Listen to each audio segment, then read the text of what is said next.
आज की कहानी का शीर्षक है दर्द के बदले दर्द ही मिलता है। अरे, तुम फिर से कंपनी आ गई। तुम तो मना कर रही थी कि मैं अब इस कंपनी में काम नहीं करूँगी। वैभव के साथ शादी करके अपना घर बसाऊंगी। रिया ने अपनी सखी सुगंधा से कहा, जो आज कई दिनों के बाद कंपनी में काम करने के लिए आई थी। रिया की बातें सुनकर सुगंधा की आंखों में आंसू बहने लगे। वह रिया से बोली, वैभव ने मुझे धोखा दे दिया।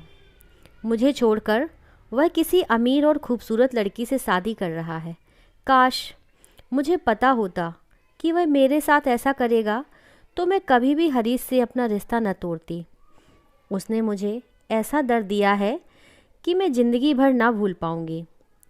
सुगंधा की बात सुनकर रिया सोच में पड़ गई थी। कुदरत के इंसाफ के आगे वह नतमस्तक हो गई थी। हरीश, सुगंधा और वह तीनों में एक ही प्राइवेट कंपनी में काम करते थे। तीखे नयन नक्श वाली खूबसूरत सुगंधा बेहद महत्वाकांक्षी और स्वार्थी किस्म की लड़की थी, जिससे हरीश प्यार करने लगा था। हरीश बेहद सीधा साधा लड़का था, जो माता पिता के साथ एक छोटे से घर में रहता था। ज़्यादा आमदनी नहीं थी उसकी, परंतु जो भी थी वह उसी में संतुष्ट था। जब उसने सुगंधा से अपने प्यार की बात अपने माता पिता को बताई तो पहले तो वे सुगंधा के आचार विचार देखकर हरीश से गुस्सा हो गए थे, परंतु बाद में हरीश के काफ़ी समझाने पर वे सुगंधा से उसकी शादी करने को तैयार हो गए थे, जिससे हरीश खुशी खुशी शादी की तैयारियों में लग गया था। इससे पहले कि हरीश सुगंधा को दुल्हन बनाकर अपने घर ले जाता, उससे पहले ही सुगंधा ने उससे शादी से इनकार करके उसका दिल तोड़ दिया था। जब रिया ने सुगंधा से हरीश से नाता तोड़ने की वजह पूछी तो सुगंधा ने कुटिलता से मुस्कुराते हुए बोली, मेरी बुआ मेरे लिए एक रईस घर के सरकारी ऑफिसर वैभव का रिश्ता लेकर मेरे घर आई थी, जिसके पास खुद का बंगला, गाड़ी, नौकर चाकर सब कुछ है। हरीश के पास तो 2 कमरों के मकान के सिवा कुछ भी नहीं है। ऐसे लड़के से शादी करके मुझे अपनी ज़िंदगी बर्बाद थोड़ी ना करनी है। यह सुनकर रिया ने सुगंधा को समझाते हुए कहा, हरीश तुम्हें बेहद प्यार करता है। भले ही वह अमीर नहीं है, परंतु तुम्हारी झोली प्यार और सम्मान से भर देगा। तुम उसे धोखा मत दो।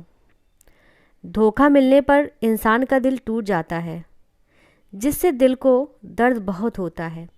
यदि तुम हरीश को दर्द दोगी तो बदले में तुम्हें एक दिन दर्द ज़रूर मिलेगा। सुगंधा की बात सुनकर रिया दुखी हो गई थी, क्योंकि वह हरीश को बहुत अच्छी तरह से जानती थी। वह बेहद भोला भाला और सीधा साधा युवक था।